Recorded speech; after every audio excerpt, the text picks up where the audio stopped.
Este discurso por el hermano Victor Ludlow fue dado en la Semana de Educación de BYU del 2006.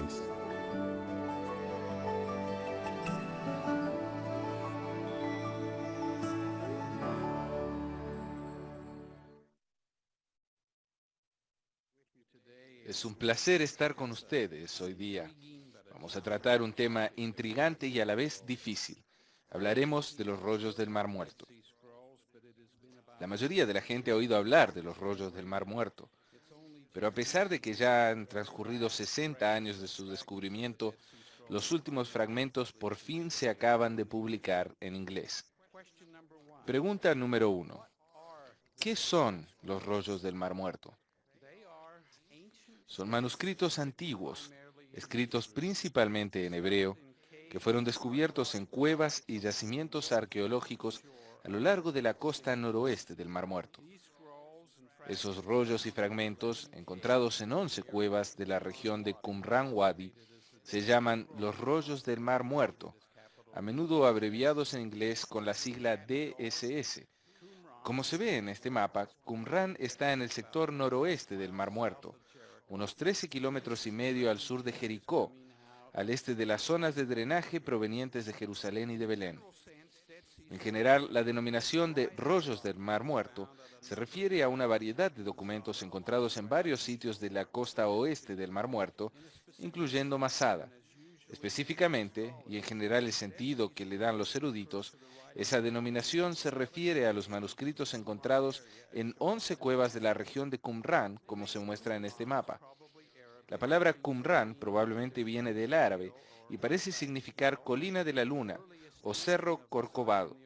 La primera vez que se menciona esa zona en el Antiguo Testamento se refiere a la ciudad de La Sal en Josué 15:62, un sitio entre las colinas, el mar Salado y el área desértica de Judea. Pregunta número 2. Y vamos aquí a unificar 4 preguntas para ahorrarnos un poco de tiempo. ¿Cuándo? ¿Sobre qué material?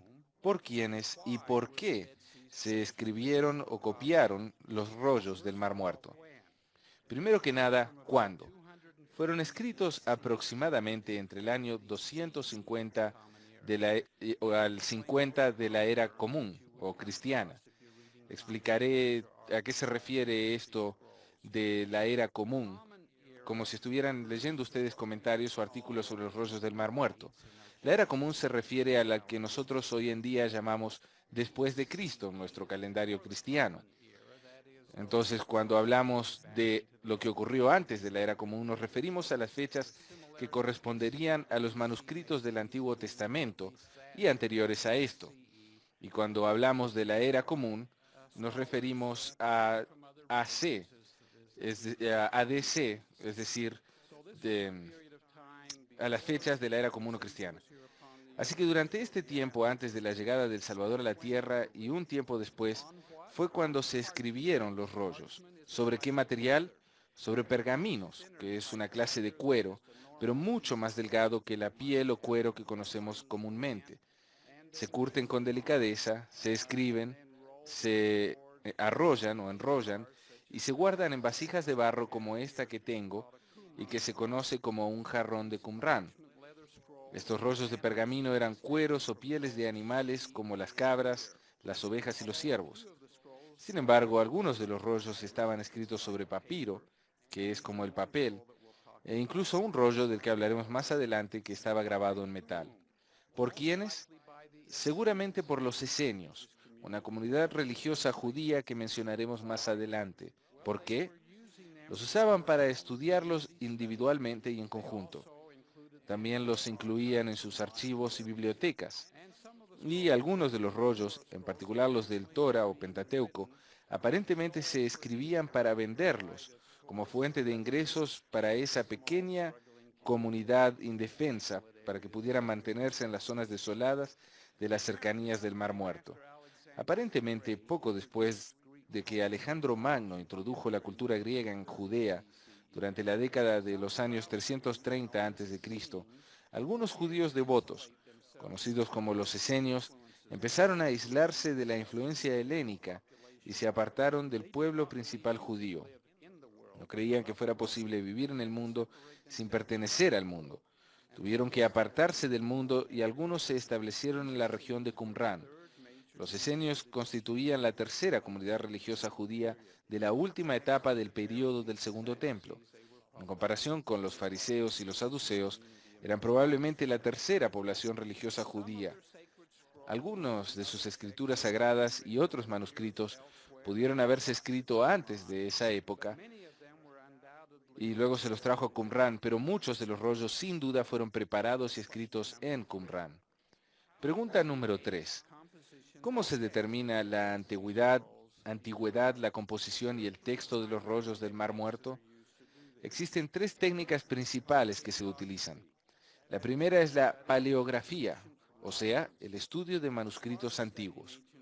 Como parte del estudio de esos manuscritos, también se usan la caligrafía, el estudio de los estilos de la escritura a mano, la ortografía, el uso del cambio que sufren las palabras con el paso del tiempo, y otros métodos lingüísticos como la morfología, la estructura de las palabras y la epigrafía, que estudian las inscripciones que ayudan a determinar la fecha y a entender un poco de dónde provenían los que escribieron esos registros.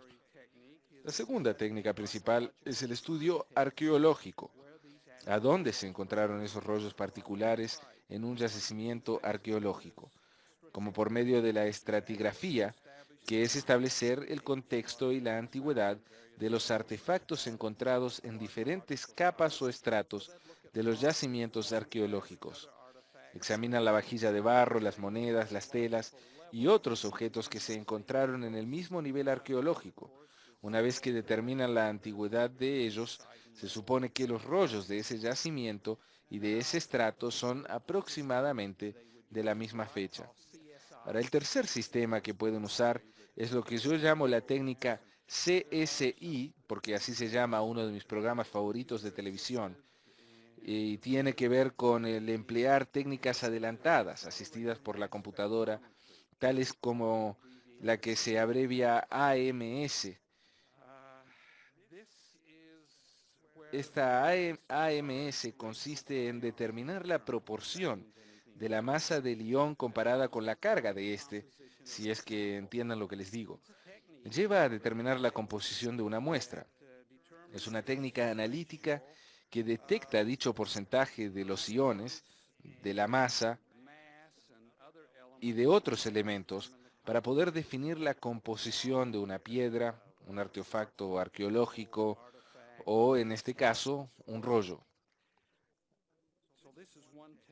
Esta es una de las técnicas que se usan, pero también hacen cosas como medir cuánto se encogió el pergamino y otras alusiones históricas. Una técnica muy usada es la fotografía infrarroja, que se vale de imágenes de multiespectro. Se toman varias fotos de un objeto con bandas de luz visible y sobre todo con la infrarroja. Cuando se valen de las cámaras especiales de espectros múltiples que llevan filtros especiales, estas cambian rápidamente la longitud de las bandas de luz, lo cual permite ver textos que no se habían visto antes. BYU recientemente recibió considerable atención en los medios de comunicación por unos objetos provenientes de Pompeya que parecían pedazos de residuos oscuros como el carbón, desechos en la erupción volcánica, pero en realidad eran rollos. Por medio de la tecnología que acabamos de mencionar, se pudo dilucidar la escritura y leerla casi con la claridad que leemos un periódico. Gracias a las imágenes digitales que de la cámara van a la computadora y de programas que las magnifican y aclaran las letras y las imágenes, las fotos, tenemos rollos que a simple vista uno no tiene idea de qué están escritos, pero que se pueden leer con nitidez unos 20 siglos después que se grabaron o escribieron. Es increíble. Llevaría otra clase explicar brevemente y tratar de demostrar las dificultades que han pasado los eruditos para preservar, desenvolver, preparar, leer, traducir y publicar estos manuscritos de los rollos y de los 100.000 fragmentos de esos documentos que tienen 2000 años de antigüedad. Basta decir que esta tarea monumental por fin ha llegado a su fin.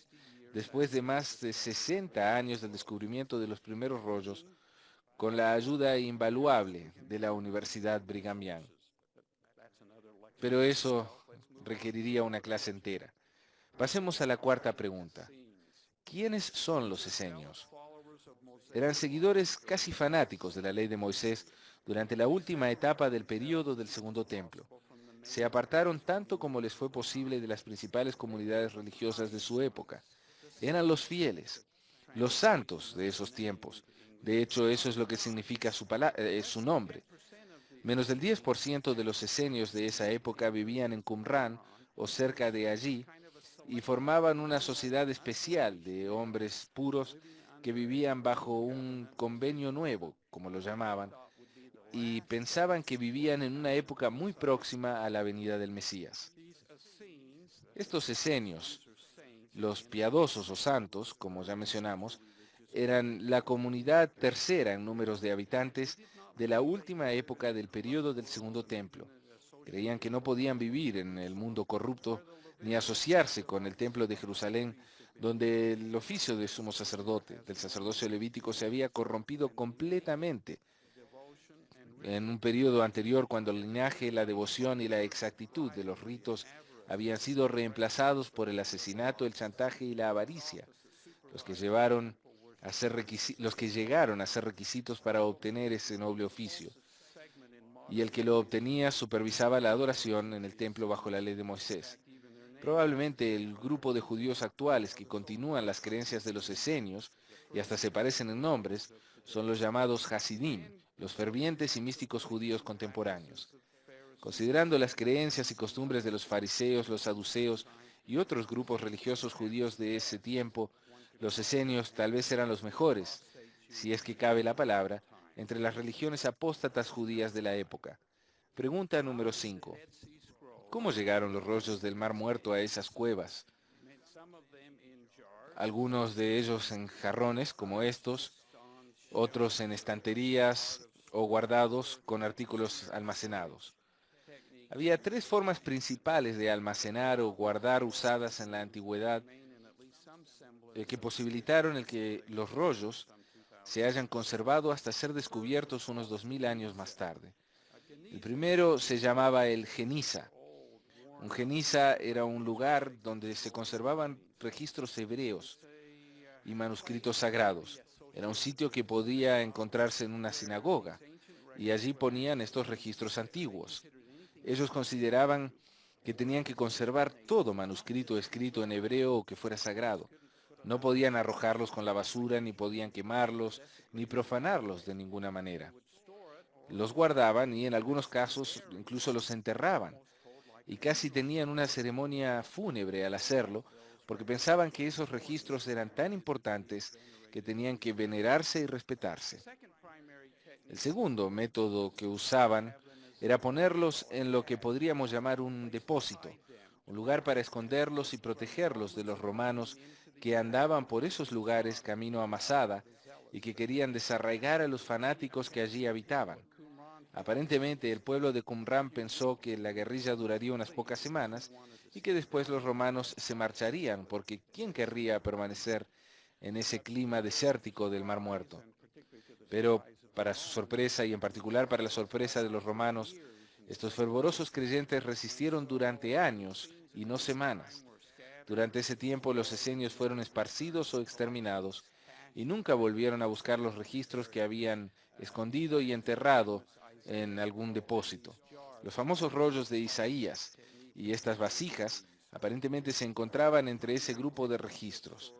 La tercera forma de guardar los registros antiguos era ponerlos con los registros personales o en las bibliotecas de la comunidad.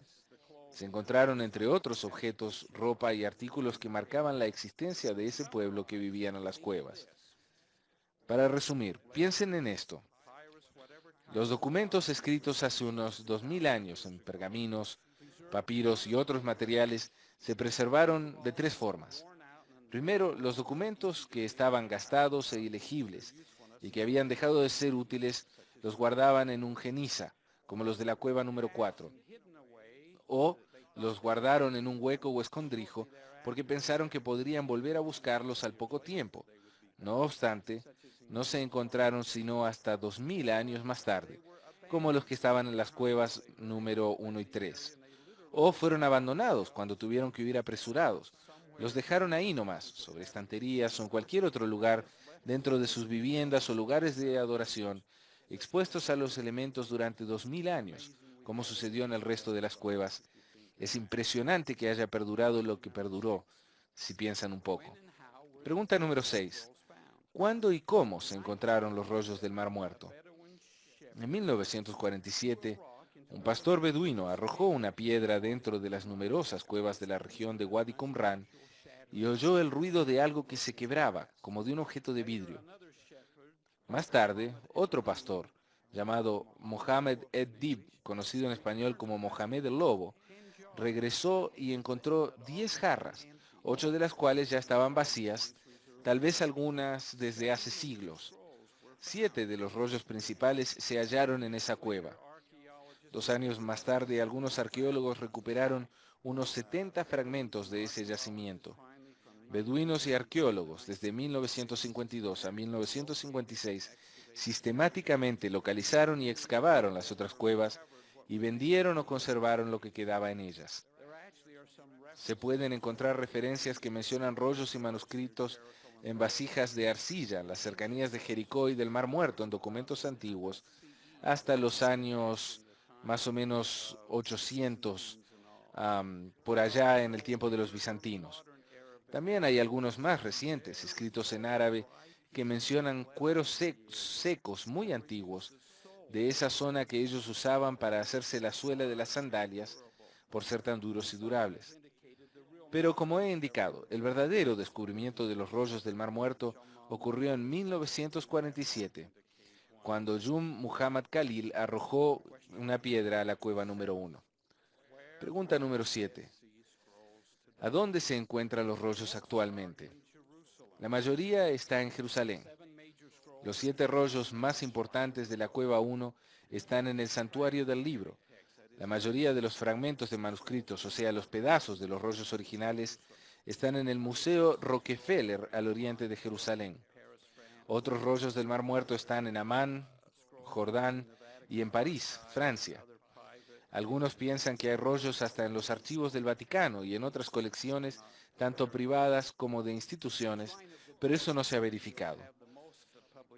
Es en el santuario del libro donde el público puede ir a ver a los rollos del Mar Muerto con mayor facilidad.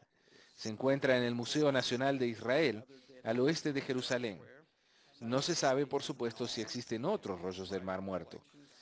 Puede que algunos sean reconocidos y estén en colecciones privadas, y otros, esperemos que muchos más, todavía no se hayan descubiertos. Tendremos que esperar para saber si existen otros rollos del Mar Muerto por descubrirse. Ya que hablamos de lo que tenemos, tratemos la pregunta número 8. ¿Cuántos documentos de esos rollos se sabe que existen en la actualidad? Los eruditos usualmente reconocen 818 documentos despedazados entre 15.000 y 40.000 trozos. Ahora podrán preguntarse, un momento, si tienen 818 documentos originales, ¿cómo es que hay entre 15.000 y 40.000 fragmentos o retazos? ¿No pueden acaso contar la cantidad de miles de trocitos que tienen? Entonces la pregunta que debemos hacernos es, ¿cómo contamos las partes que forman un documento? Imagínense una postal que tiene 2000 años. Al tomarla en las manos con cuidado, se desquebraja en 5 pedazos por lo frágil y quebradiza que es. La cuentan como una o como 5. Cuando la vieron por primera vez y la levantaron era un documento, una pieza, un pedazo. Pero para cuando el profesor o el traductor termina con el trabajo de traducción, ya tiene 5 trozos con los que tiene que lidiar. Y por esas diferencias de numeración, algunos dicen que hay 15.000 piezas y otros dicen que hay hasta 40.000, puesto que algunas de estas piezas incluso han sido separadas por el viento, etcétera, en el yacimiento arqueológico. BYU ha hecho un análisis de ADN a los pedazos de pergamino, y a veces son trocitos, para determinar por lo menos qué piezas provienen del mismo animal. Y entonces, si se supone que vienen del mismo animal, usualmente tomaban la piel del vientre de un costado de la cabra, o de la oveja o del venado, y con ella hacían una parte del pergamino y con el otro lado otra parte. Entonces las cosían, y esto significa que por lo menos las posibilidades son buenas de que si lo habían hecho del mismo animal, podían ser parte del mismo fragmento. Esos son algunos de los desafíos. La gran mayoría de los 818 documentos, es decir, 584 de estos documentos, se encontró en la Cueva 4, en el Geniza. Algunos, como los de la Cueva 1, se encontraban en jarras de barro. La Cueva 4, que es la que a menudo se ve en los sitios web del yacimiento de Qumran, o imagínense esto, por lo menos no hay fotos de aquella época en que se estaban descubriendo los pergaminos. Entonces piensen en el suelo de la Cueva 4.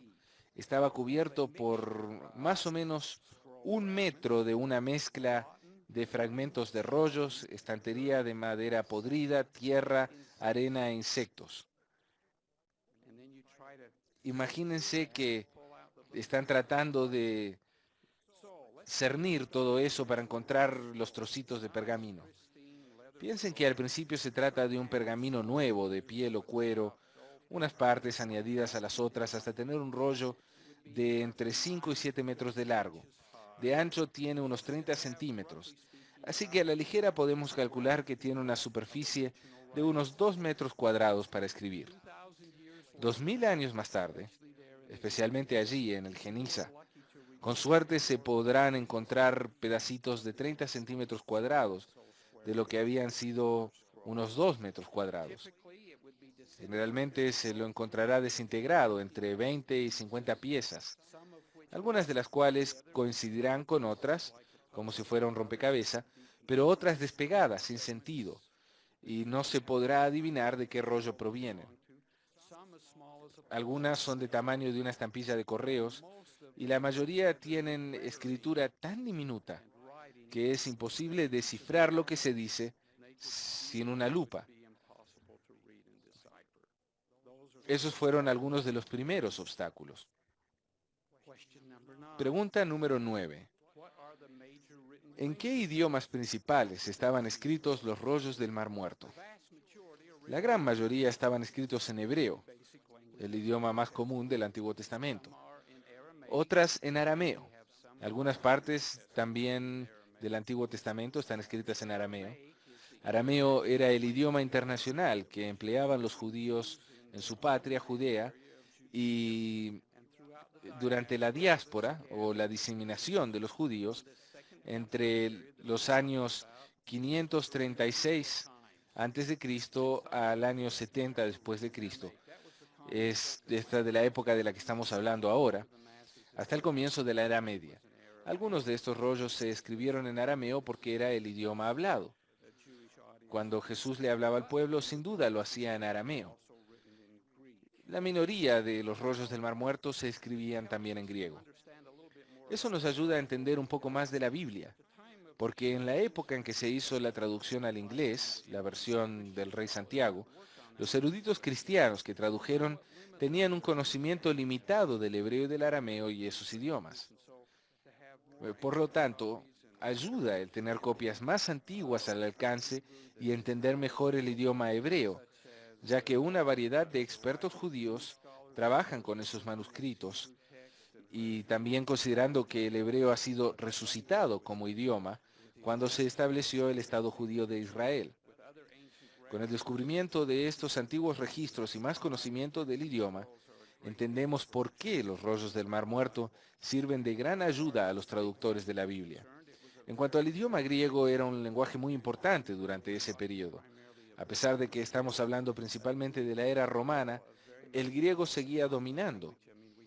Encontramos que los manuscritos más antiguos del Nuevo Testamento estaban escritos en griego. Las epístolas de Pablo y otras fueron todas escritas en griego, porque ese era el idioma que hablaban los gentiles y otros en ese tiempo. Parece algo raro que en una comunidad que quería mantenerse aislada, como la de los esenios, hubieran documentos escritos en griego. Pero como veremos, cuando se trataba de las escrituras, ellos las aceptaban en cualquier idioma que estuvieran escritas. Una de las preguntas más importantes que debemos tratar hoy es la número 10. ¿Cuáles son los temas principales que tratan los rollos del Mar Muerto? Hay tres clases principales de manuscritos entre estos rollos. La primera, los textos bíblicos. La segunda, los textos parabíblicos y luego los textos sectarios. Permítame explicarles de qué se tratan estas tres clases. Primero explicaré la clase bíblica. Aproximadamente un cuarto de los rollos del Mar Muerto son pergaminos y fragmentos de libros o pasajes del Antiguo Testamento que contienen todos los libros con la excepción del libro de Esther. También existen manuscritos relacionados con los últimos llamados Tarjum. Tarjum es una traducción al arameo de un texto bíblico del Antiguo Testamento escrito en hebreo. Y la versión griega de los 70, la Septuaginta, es una traducción antigua hecha por la comunidad judía de Egipto un poco antes de que se estableciera la comunidad esenia de Qumran. Pero también encontramos manuscritos que parafrasean e imitan los salmos y otras escrituras del Antiguo Testamento. Tal vez la escritura bíblica más famosa que se encontró en la Cueva 1 es el rollo entero de Isaías. Ahora bien, para ustedes que son santos de los últimos días y para los que creen que la Biblia es la palabra de Dios, los rollos del Mar Muerto nos dan manuscritos más antiguos y correctos, de modo tal que la Biblia ahora puede traducirse con menos errores. Piensen en esto. Es de gran ayuda para nosotros que la Biblia pueda traducirse mejor para poder entenderla más. Si se fijan en la edición en inglés publicada por nuestra iglesia y miran las notas al pie de la página, verán los pasajes que pueden expresarse de otra manera, que hacen referencia al término hebreo y da otra forma de traducir la frase que originalmente estaba en hebreo, diferente de lo que se ha traducido tradicionalmente. Muchos de los cambios se deben a lo que ahora entendemos mejor gracias a los manuscritos de los rollos del Mar Muerto. La segunda clase de manuscritos entre los rollos del Mar Muerto son los parabíblicos. Parabíblico quiere decir a la par o más allá de la Biblia. Se trata de literatura judía que se escribió al mismo tiempo que las escrituras hebreas. Incluye partes de los apócrifos y otra obra no canonizada, y además manuscritos desconocidos previamente y llamados pesarim e interpretaciones de documentos bíblicos. Pesarim significa literalmente interpretaciones. Eran comentarios sobre los textos bíblicos, en los que a menudo citaban un pasaje y después decían, el pesar de este es, o la interpretación de este es, seguido por la explicación. Por lo menos nos ayudan a comprender la perspectiva de la comunidad que escribe estas interpretaciones, cómo ésta entiende el mensaje, el significado y la aplicación del pasaje bíblico. Los manuscritos parabíblicos más conocidos de los rollos del Mar Muerto incluyen el Salmo 151, que también se encuentra en la Septuaginta, pero no en los textos hebreos posteriores. En la actualidad solo tenemos 150 salmos, pero para los judíos que hablaban griego y aparentemente para la comunidad de Qumran, existían 151 salmos en la colección. También hay un fragmento, el del libro de Enoc, que es intrigante para los santos de los últimos días, debido al papel que jugó Enoc como fundador de una dispensación. También tenemos los testamentos de los 12 patriarcas, refiriéndose a los 12 hijos de Jacob. Tal vez el más famoso y más largo de los rollos sea un documento parabíblico conocido como el rollo del templo. En realidad algunos eruditos lo consideran bíblico y hablaremos más al respecto en un ratito. Permítame darles una perspectiva diferente a los que son santos de los últimos días.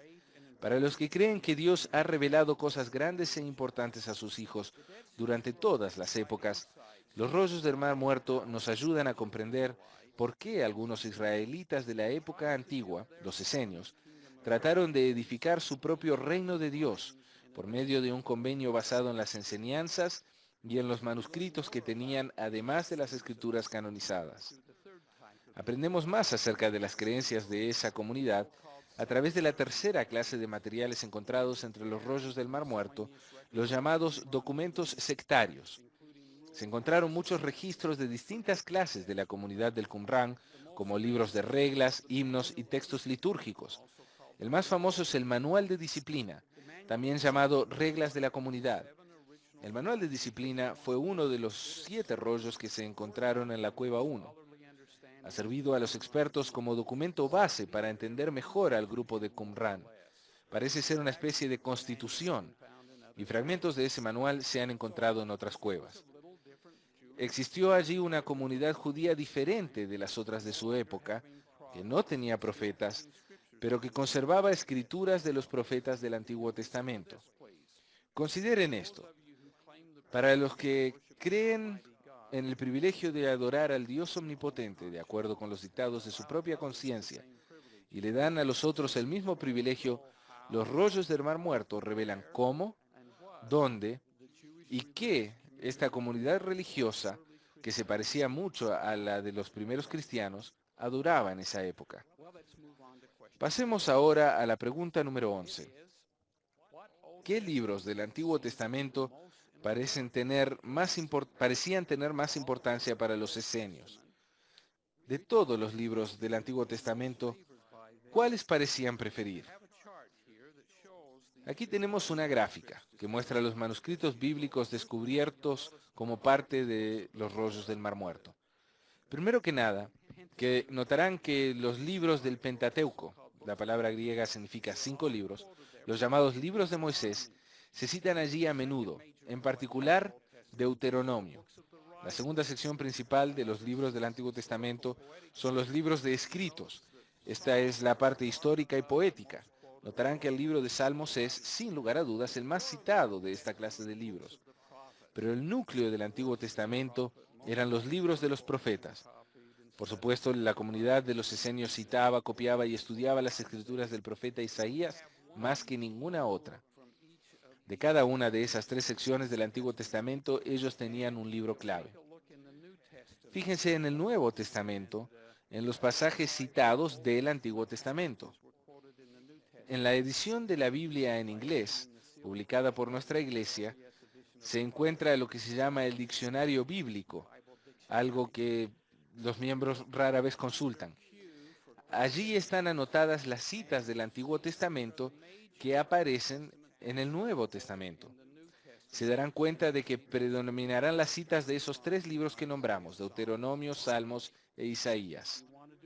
Si quieren hacer otra comparación, en la misma edición de inglés, antes del diccionario bíblico, tenemos una sección muy útil que es parecida a la guía para el estudio de las escrituras, en la combinación triple de los libros canónicos en español. Y fíjense allí cuántas veces se citan los libros de Deuteronomio, Isaías y los Salmos.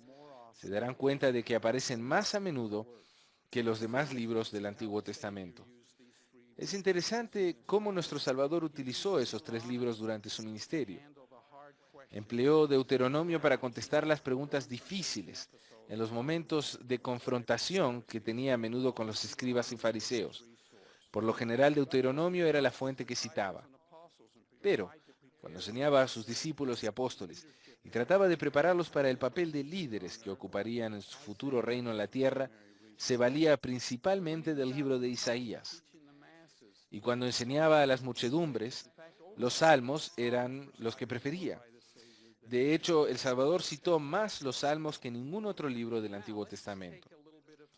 Dediquemos unos momentos ahora para nombrar algunos de los manuscritos más importantes, algunos de los documentos encontrados en por lo menos 4 de las 11 cuevas en que se encontraron escritos.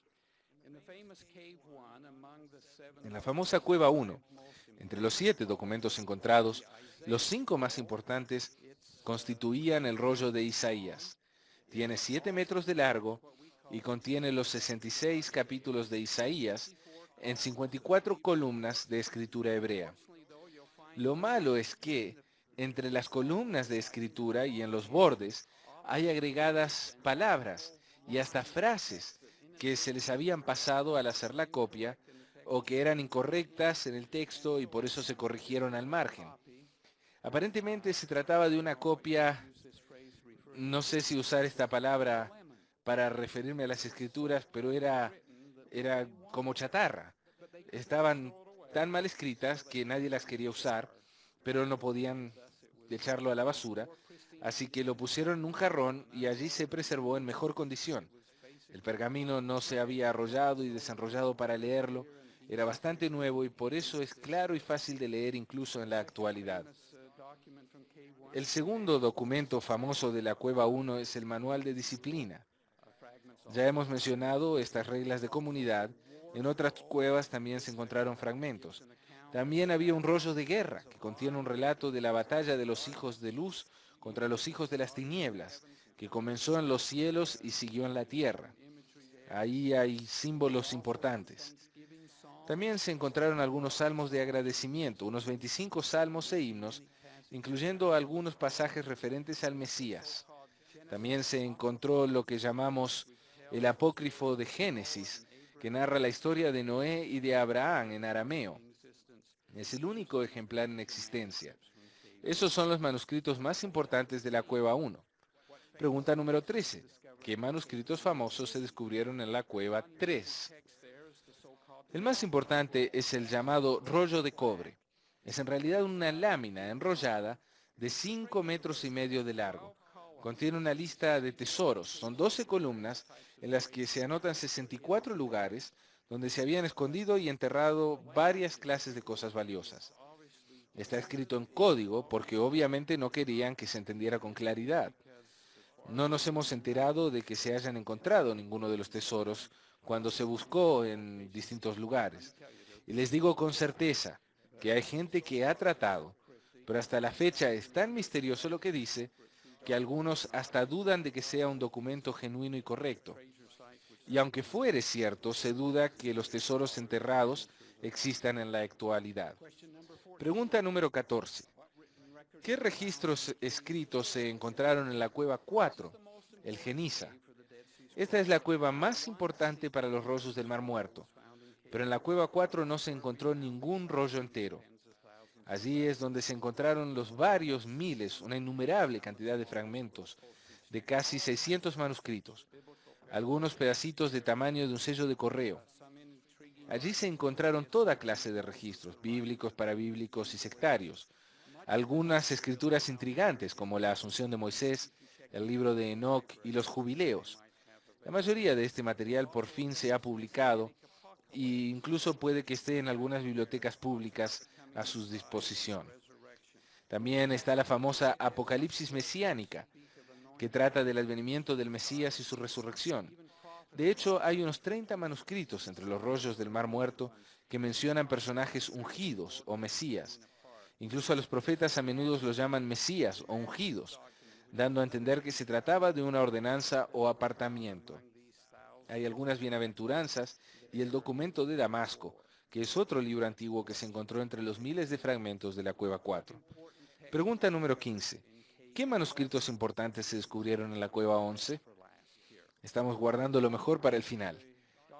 Entre los documentos encontrados en la Cueva 11, los tres más importantes, creo yo, son el llamado Rollo de Melquisedec, que data aproximadamente de los años 120 a.C. Se encontraron 14 fragmentos de 3 columnas. Pone de manifiesto el papel de Melquisedec como sumo sacerdote celestial y líder de las grandes batallas contra las fuerzas del mal en los últimos días. Hay otro rollo de los Salmos. Se trata de un manuscrito en hebreo de muchos de los salmos del Antiguo Testamento y también contiene salmos en griego y en siriaco. Pero probablemente el más famoso de los rollos del Mar Muerto es el llamado rollo del templo. Data del año 100 a.C. y es el más largo de los rollos del Mar Muerto, pues mide más de 8 centímetros.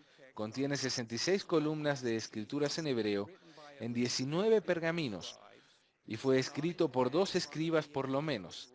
No está intacto, partes de los bordes se gastaron y pudrieron y se perdieron así como ambos extremos del rollo. Contiene las reglas para conservar estrictamente la pureza religiosa, para reconstruir el templo de Jerusalén y un calendario de días feriados.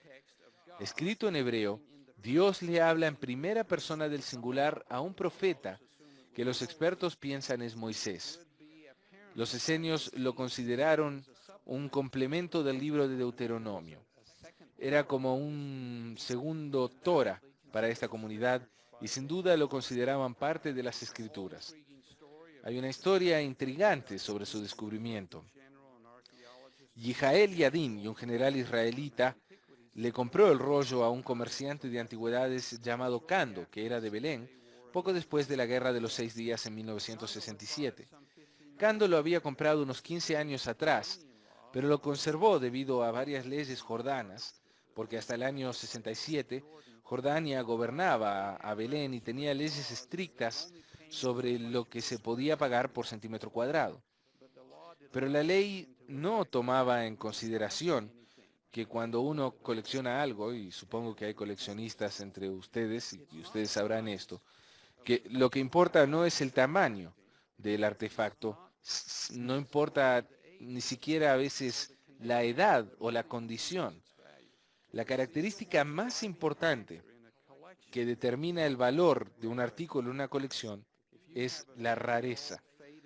Si uno tiene una estampilla muy vieja y descolorida, a la que le faltan pedazos, pero es la única en existencia, va a valer muchísimo más que una nueva, hermosa y bien cuidada, pero de la cual hay 1000 copias.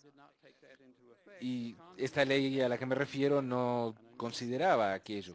Así que Cando sabía que poseía algo raro y fuera de lo común. No sabemos todos los detalles, pero le pagaron y no tuvo más remedio que deshacerse de él. Digo, cuando el comprador es un general israelí respaldado por el ejército, eso a uno le limita las opciones. El precio oficial del rollo está entre los 105 y los 115 mil dólares. Y posiblemente él no había pagado más de unos 2000 dólares. Podría haberlo vendido cuando los adquirió por unos 18 a 20 mil dólares, pero los retuvo durante unos 15 años y ganó más de 100 mil dólares. Aunque algunos piensan que el precio real por el que los vendió fue más de 1 millón y quizás se aproximara a 2 millones de dólares. Jamás lo sabremos. Lo único que dicen los registros es que los vendió por su propia voluntad.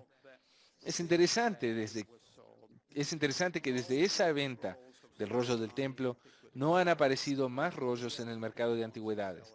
Aparentemente nadie más quiere vender rollos en esas condiciones. ¿Quién sabe? Pregunta número 16, una pregunta también importante. ¿Qué aprendemos de los rollos del Mar Muerto acerca de los manuscritos del Antiguo Testamento? Los textos bíblicos de los rollos del Mar Muerto nos dan algunas versiones antiguas del libro masorético, que también presentan versiones de otros libros del Antiguo Testamento que difieren de las escrituras hebreas, masoréticas, las que han sido la versión hebrea más antigua, más común de la Biblia. Pero a veces esas diferencias son iguales a las que se encuentran en el Pentateuco samaritano y en la Septuaginta griega, la cual es una antigua traducción del hebreo al griego, que se utilizó en muchas situaciones, en muchas traducciones del Nuevo Testamento.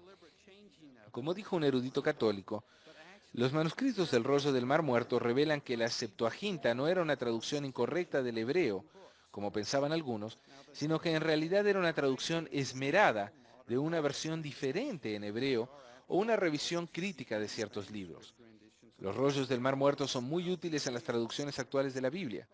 Son, después de todo, los manuscritos hebreos más antiguos del Antiguo Testamento, escritos unos 1000 años antes que los demás. Entre los rollos del Mar Muerto encontramos una variedad de transiciones del texto bíblico. Un 40% de los manuscritos bíblicos corresponden al texto masorético, pero 25% de ellos forman lo que los eruditos llaman la tradición de Qumran. Parece ser la forma en que escriben su propia versión de las Escrituras. Un 5% sigue la tradición de la Septuaginta y otro 5% la tradición samaritana, mientras que un 25% de ellos no corresponden ni a una ni a otra. Es interesante que cuando los rollos del Mar Muerto no dicen lo mismo que la versión masorética aceptada, los primeros por lo general se parecen más a la Septuaginta, que es la que encontramos en los capítulos de Isaías citados en particular en 2 Nefi, en el libro de Mormón, los que fueron tomados de las planchas de bronce que tenía Labán, que es donde hay diferencias. entre la versión de Isaías del Libro de Mormón y la versión de Isaías de la Biblia. Esos son los pasajes en la que la Septuaginta también difiere y el Libro de Mormón se parece más a la Septuaginta.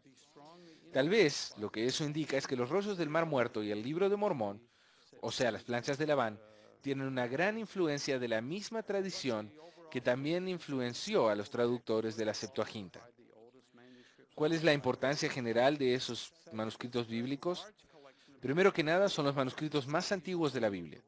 Segundo, es una colección bastante grande de textos bíblicos. Hay varias copias de algunos de los libros y de esta forma podemos entender mejor algunas de las tradiciones diferentes. Pero también nos indican que ese grupo de judíos los leía mucho y que tenían varias interpretaciones.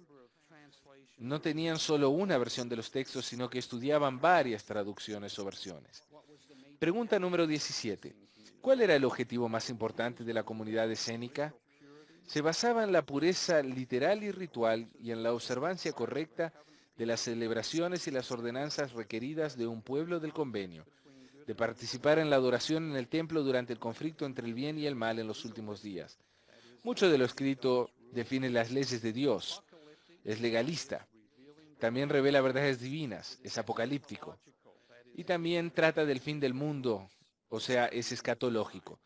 Tenían una obsesión con la limpieza, el templo y los últimos días. Pregunta número 18. ¿Qué enseñanzas o costumbres particulares encontramos entre los esenios? Encontramos menciones de una existencia premortal y el concepto de la predestinación, la presciencia divina, la guerra de los cielos, la creación física y espiritual de la tierra, etc. Encontramos la creencia en la inmortalidad del alma y la posibilidad de una existencia futura y continua con Elohim y los ángeles del cielo. Interpretaban ellos el nombre Elohim en plural y significaba los dioses. Se trataba entonces de la existencia con los dioses. Nosotros usamos este nombre para referirnos a nuestro Padre Celestial también. En el Salmo 8 y en otros pasajes se hace alusión a que somos poco menos que los ángeles. El texto hebreo dice poco menos que Elohim. La idea de que Elohim es un personaje o más de un personaje importante con los que deseamos vivir en la eternidad forma parte de la comunidad de Qumran. Sabemos que tenían una comida especial, una comida sacramental, para los puros en cuanto a los ritos que incluían un baño o inmersión previos. Practicaban los diezmos, la imposición de mano y la bendición y una bendición parecida a la patriarcal. Preferían usar ropas blancas y no se untaban la piel con aceite. Deseaban llegar a ser personas electas. Tenían ceremonias sagradas con un nuevo nombre y palabras clave. Creían en la importancia de las familias eternas y en la segunda venida de Elías. Tenían un sacerdocio mayor y uno menor, y comisiones de líderes de 3 y 12, y una mayordomía especial para los obispos y los ancianos de la comunidad.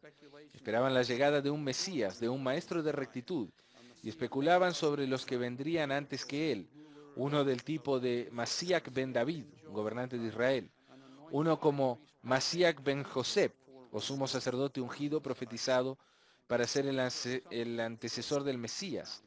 Esas son algunas de las enseñanzas más importantes que se encuentran allí. Pregunta número 19. ¿Por qué los rollos del Mar Muerto avergüenzan a algunas religiones y alientan a otras? Los rollos del Mar Muerto causan varias reacciones entre las diferentes sectas o iglesias, tanto judías como cristianas. Los católicos y muchos de los cristianos más conservadores tienen que aceptar la realidad de que existía el cristianismo antes del nacimiento de Cristo en la región en que Juan el Bautista predicaba y bautizaba. El asunto es por qué, a dónde y cómo se estableció el cristianismo y sus principios básicos y sus costumbres. Los judíos empiezan a darse cuenta de que existían judíos devotos que esperaban al Mesías y practicaban y enseñaban su religión aparte de los reglamentos de los fariseos. Se espera que los cristianos evangélicos comprendan que esta comunidad contaba con otras escrituras y tradiciones y manuscritos religiosos, además del canon tradicional. La Biblia no era un libro completo para ellos y tampoco lo debe ser para nosotros.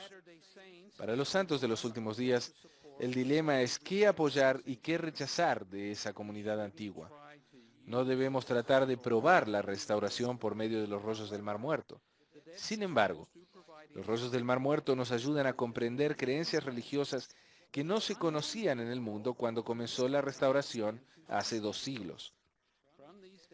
De los rollos del Mar Muerto y de registros antiguos similares que se han descubierto en los últimos 200 años en Medio Oriente, ahora comprobamos que algunas de las enseñanzas raras de la religión restaurada por el profeta José Smith no eran tan extrañas para las comunidades judías y cristianas de la antigüedad. Entonces sí, interésense por los rollos del Mar Muerto. Estúdienlos. En ellos encontrarán algunas verdades prodigiosas. Pero a la vez, no les pongan toda su fe, no depositen en ellos toda su fe, ni en similares registros antiguos que se han descubierto y provienen de comunidades judías o cristianas semiapóstatas. Sigan a los profetas vivientes y esperen por si alguno de estos textos religiosos alguna vez se aceptan y se sostienen en una conferencia general para formar parte de nuestros libros canónicos. Entonces sí pueden considerarlos parte de sus escrituras. También lean con diligencia, estudien con un ojo crítico y disciernan correctamente cuando se trate de la opinión de los expertos acerca de estos manuscritos antiguos. Pregunta número 20. ¿Cuáles son los mejores libros de consulta sobre los rollos del Mar Muerto? Hay muchos y estoy seguro de que pueden conseguirlos en la biblioteca pública. Prefiero que los busquen allí a que los busquen en Internet. Primero porque hacer una búsqueda con Google en Internet les va a dar unas 2000 referencias y eso les va a llevar mucho tiempo. Algunos de los sitios web no son de mucha confianza. Pero puedo recomendarles 2 publicaciones de consulta. Uno que se llama Encyclopedia of the Dead Sea Scrolls, revisada por Schiffman y Van der Kamp y publicada por Oxford University Press en el año 2000 en 2 tomos. Conozco a algunos de los expertos que han escrito artículos para ese libro, porque 2 de ellos fueron estudiantes míos, Dana Pike y Dave Seeley. Ellos están entre los que han escrito artículos para esta enciclopedia. Otro texto que les voy a recomendar se llama Dead Sea Scrolls Today, escrito por James Van der Kamp. Se publicó en 1994 y el autor hizo mucha investigación. Y está bien escrito. Los santos de los últimos días también deben de estar familiarizados con un artículo escrito en inglés por Andrew Skinner llamado The Dead Sea Scrolls and Latter-day Truth, que se publicó en la revista Ensign en febrero del corriente. En conclusión, tenemos que tratar con una última pregunta muy importante. ¿Cuál es el valor potencial de los rollos del Mar Muerto para mí? Escúchenme. Para los que entre ustedes creen que si hay algo virtuoso, bello, de buena reputación o digno de alabanza, debemos buscarlo, les digo que los rollos del Mar Muerto nos dan, primero, información sobre un pueblo virtuoso que trataba de mantenerse puro e inmaculado dentro de la cultura romana que era pagana, inmoral y materialista. 2. Comprensión de un pueblo bueno que escribió, estudió y veneró la literatura hermosa e inspirada del Antiguo Testamento. 3. Gente de buena reputación que trató de establecer una sociedad del convenio aunque no tenían profetas vivientes que los guiaran. Y 4.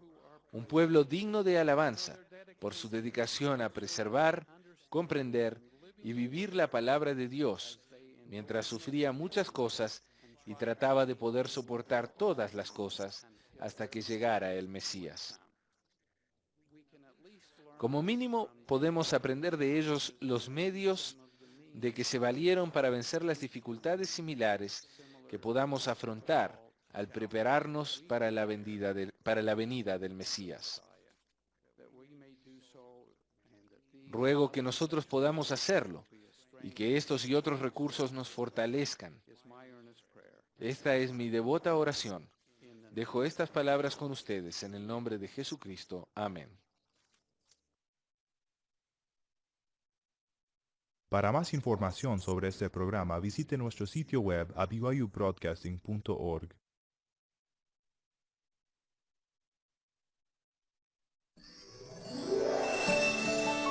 Este discurso por el hermano Victor Ludlow fue dado en la Semana de Educación de BYU del 2006.